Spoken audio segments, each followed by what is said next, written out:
आप सभी का वेलकम है। आप सभी के इस प्यारा सा चैनल एल्टू भैया पर देखेंगे साथियों, फोकानिया और मौलवी एग्जामिनेशन 2023 को अब काफ़ी कम वक्त रह गया है। इससे लिए आप सभी का मैं तैयारी ज़ोरों शोर से इस चैनल पर तैयारी शुरू कर दिया हूं, तो आप भी, मुझे उम्मीद है कि मेहनत से ज़रूर तैयारी करेंगे। तो साथियों, इससे पहले हमने आप सभी को फोकानिया एग्ज़ाम 2023 के लिए हिंदी का जो है पार्ट 1 यानी P2 का मतलब हुआ साथियों पार्ट 2, तो यानी पार्ट 1 वीडियोस हमने दे दिया है। अगर आपने उस पार्ट 1 वीडियोस को नहीं देखा है तो आप ज़रूर देख लीजिए, क्योंकि साथियों आपके ऑब्जेक्टिव और सब्जेक्टिव सभी आपका इस वीडियो में क्लियर होगा। तो चलिए साथियों, हम वीडियो की शुरुआत करते हैं। इससे पहले एक रिक्वेस्ट है कि अगर आप इस चैनल पर पहली बार विजिट किए हैं, चैनल को सब्सक्राइब कीजिए। वीडियो पसंद आए तो वीडियो को लाइक भी ज़रूर कीजिएगा। तो चलिए वीडियो की शुरुआत करते हैं। तो साथियों, जैसा कि इससे पहले हमने पार्ट 1 वीडियोस में कुछ ऑब्जेक्टिव आपको हमने ऑलरेडी करवा चुका है, उनका प्लेलिस्ट बना हुआ है साथियों, फोकानिया एग्ज़ाम 2023 हिंदी। उस प्लेलिस्ट में आप जाएंगे तो आपको हिंदी का टोटल ऑल सब्जेक्ट का मिल जाएगा। तो चलिए साथियों, VVI ऑब्जेक्टिव की तरफ चलते हैं। इससे बाहर आपका कुछ भी नहीं आएगा, क्योंकि अब सिलेबस आपका फोकानिया मौलवी एग्जामिनेशन 2023 का बिल्कुल बदल चुका है। तो चलेंगे साथियों, सबसे पहला जो ऑब्जेक्टिव है, इसमें ऑब्जेक्टिव नंबर 31 से हम शुरू करेंगे। उसमें 30 ऑब्जेक्टिव करवाए थे। देखिए साथियों, यहाँ पर सबसे पहले आपको समझने की बात है कि आंसू, लहर और कामा यानी किसकी काव्य कृति है। यानी कि साथियों, यहाँ पर एक चीज़ बताया गया, आंसू, लहर और कामा यानी ये जो एक काव्य है और कृति जो ये किसकी है, निराला का है, नागार्जुन का है, या फिर ऋतुराज का है, या फिर जयशंकर प्रसाद का है। तो साथियों, इसका जो right answer option number D हो जाएगा, यानी कि जयशंकर प्रसाद का ये काव्य कृति है।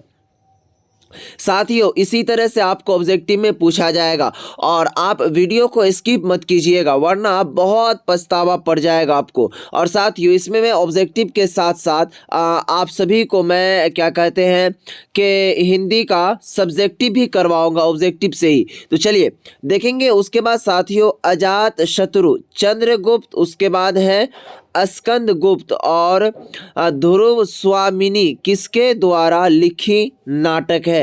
जयशंकर प्रसाद के द्वारा, निराला के द्वारा, या फिर यशपाल के द्वारा, या फिर प्रेमचंद के द्वारा। तो इसका जो राइट आंसर हो जाएगा साथी ऑप्शन नंबर ए, यानी कि अजात शत्रु, उसके बाद चंद्रगुप्त, उसके बाद स्कंद गुप्त और ध्रुव स्वामिनी। ये जो लिपि लिखा हुआ है साथियों, ये नाटक जो है ये क्या है, देखिए, अजात शत्रु ये भी नाटक है, चंद्रगुप्त ये भी एक नाटक है, स्कंद गुप्त ये भी एक नाटक है, ध्रुव स्वामिनी ये भी एक नाटक का नाम है। तो आपको सब्जेक्टिव में ऐसे भी पूछ सकता है कि अजात शत्रु क्या है, नाटक है या फिर क्या कहते हैं, जिस टाइप से उर्दू में हुआ करता है इंशा या खाका निगार, या फिर क्या कहते हैं शायर, इसके ज़रिए से इस टाइप से पूछ सकता है। तो यहाँ पर क्या मानना है, जयशंकर प्रसाद के द्वारा ये लिखा गया नाटक है। चलेंगे साथियों, नेक्स्ट सवाल है कि जयशंकर प्रसाद द्वारा रचित इनमें से कौन सा उपन्यास है। तो साथियों, यहाँ पर देखिए पता चल गया ना कि जयशंकर के द्वारा जो लिखा गया है वो कौन सा इसमें उपन्यास है, कंकाल, या फिर तितली, या फिर इरावती, या फिर क और ख और ग सभी। इसका जो राइट आंसर साथियों ऑप्शन नंबर डी हो जाएगा, यानी कि उपन्यास। जयशंकर प्रसाद के द्वारा जो उपन्यास लिखा गया है, ये कंकाल भी उसी का है, तितली भी उसी का है, इरावती भी उसी का, यानी कि ये तीनों जो लिखा गया है ये इसी के द्वारा लिखा गया है। अब चलेंगे साथियों नेक्स्ट ऑब्जेक्टिव की तरफ। और देखिए साथियों, इसमें समझने की भी बात है, हर चीज़ को अगर आप समझ करके करते हैं तो बेहतरीन मज़ा आएगा पढ़ने में। आकाशदीप, उसके बाद आंधी और इंद्रजाल किसके द्वारा रचित कहानी संग्रह है। यानी कि साथियों, यहाँ पर क्वेश्चन को सबसे पहले देखिए, समझना बहुत मुश्किल होता है। अगर आप क्वेश्चन को समझने के लिए जान जाते हैं तो फिर बनाना आसान हो जाएगा। आकाशदीप कह रहा है, आंधी कह रहा है, उसके बाद इंद्रजाल, यानी आकाशदीप, आंधी और इंद्रजाल ये एक कहानी का नाम है और ये किसके द्वारा रचित है, यानी किसके द्वारा लिखा गया है, किसका असनाफ है। तो साथियों, इसका जो right answer option number D हो जाएगा, जयशंकर प्रसाद के द्वारा लिखा गया है। अब चलेंगे साथियों नेक्स्ट सवाल की ओर हम बढ़ते हैं। कह रहा है कि आत्मकथा किसकी रचना है।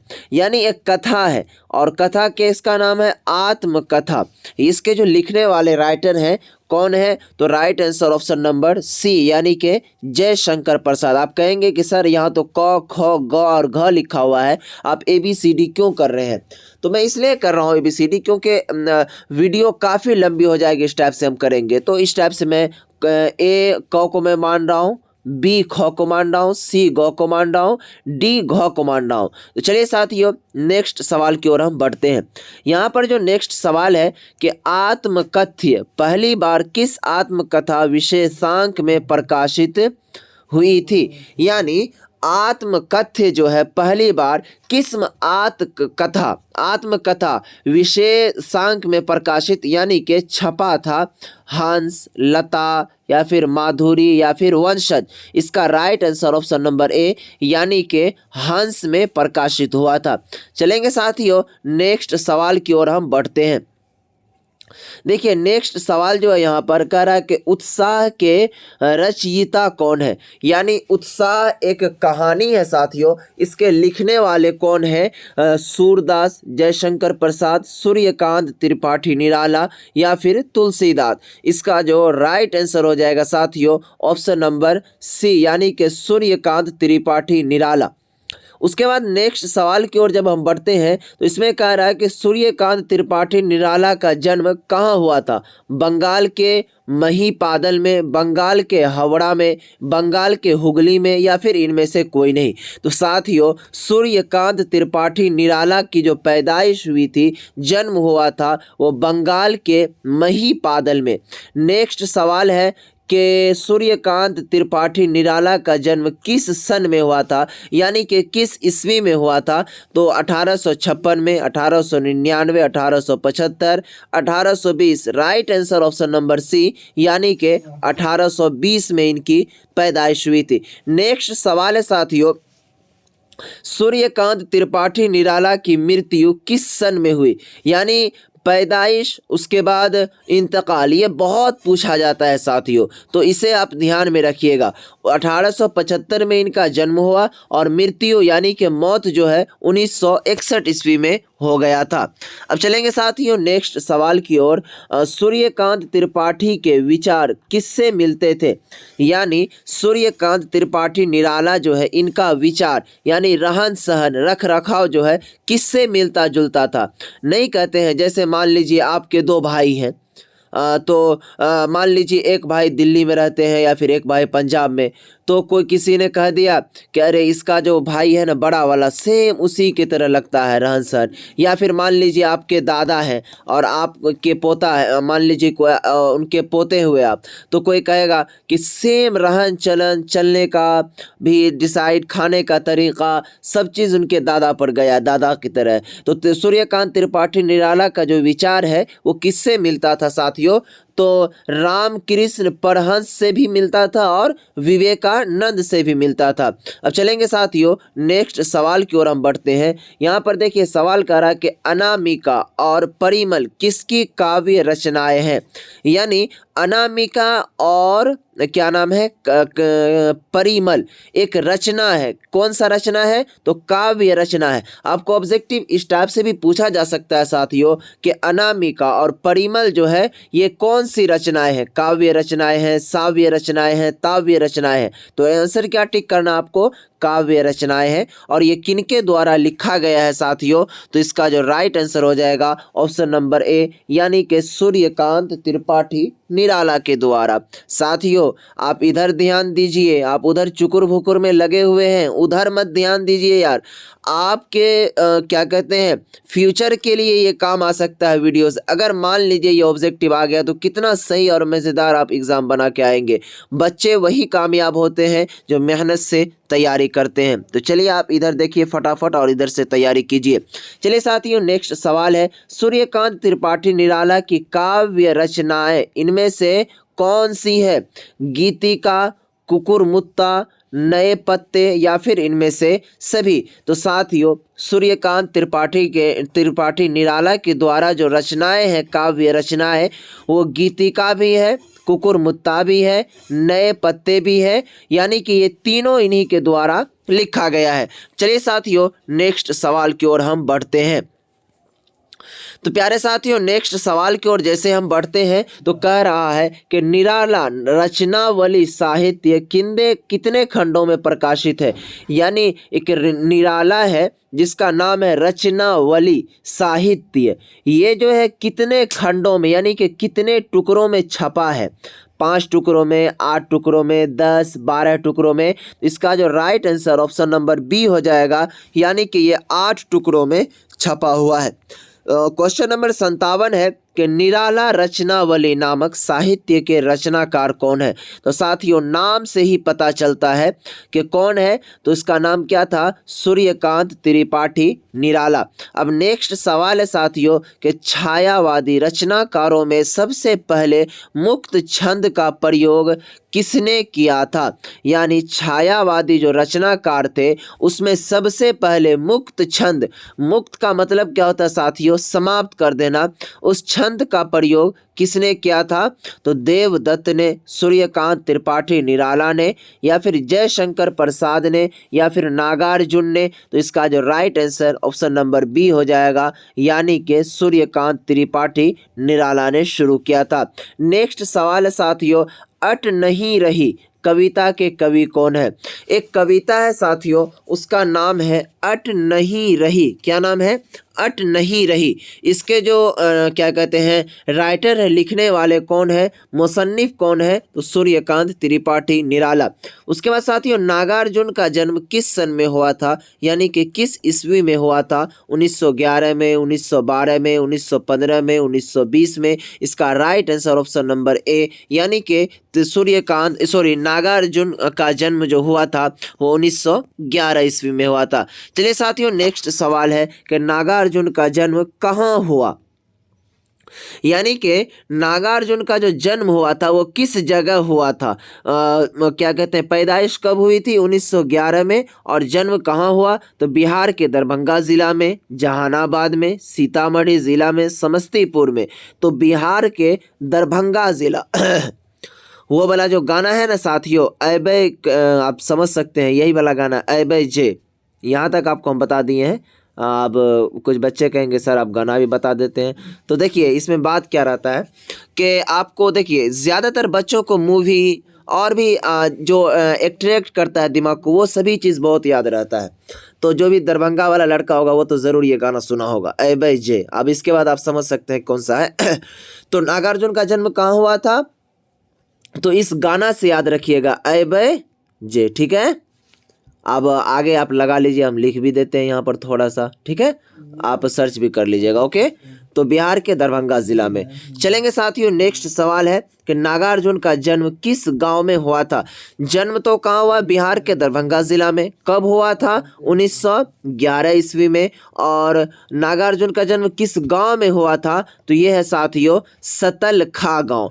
एक दरभंगा जिला में सतलखा गांव पड़ता है वहां पर। तो ऑब्जेक्टिव यहाँ पर कैसे कैसे पूछेगा, नागार्जुन का जन्म कब हुआ, 1911 में। नागार्जुन का जन्म हिंदुस्तान के किस राज्य में हुआ, बिहार में। और नागार्जुन का जन्म बिहार के किस जिला में हुआ, तो दरभंगा जिला में। और साथियों इसका दरभंगा जिला के किस गांव में हुआ था, तो सतलखा गांव में। नेक्स्ट सवाल की ओर हम बढ़ते हैं। वेरी वेरी इंपॉर्टेंट सवाल है साथियों, आप बोर्ड मत होइएगा, थोड़ा सा मजा ले लेकर पढ़िए। ठीक है, चलिए साथियों नागार्जुन का असल नाम क्या था। देखिए हर इंसान का 2 नाम होता है या फिर किसी का एक भी नाम होता है। तो रियल नाम कुछ होता है और नकली नाम कुछ होता है।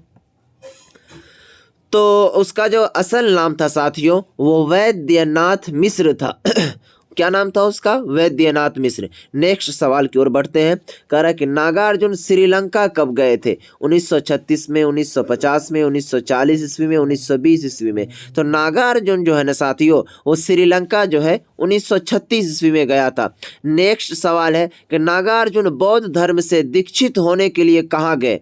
यानी कि दीक्षित का मतलब होता है साथियों उनको जानने के लिए, यानी कि बौद्ध धर्म होता है जैसे अपने हिंदुस्तान में जैन धर्म है, बौद्ध धर्म है, ईसाई धर्म है, हिंदू धर्म है, मुस्लिम धर्म है। तो उसी तरह नागार्जुन जो है ना बौद्ध धर्म से दीक्षित दीक्षित का मतलब होता है साथियों पढ़ने लिखने के लिए, उसके बारे में जानने के लिए कहाँ गए थे वो, तो श्रीलंका गए थे। कब गए थे, तो 1936 ईस्वी में श्रीलंका गए थे। ठीक है।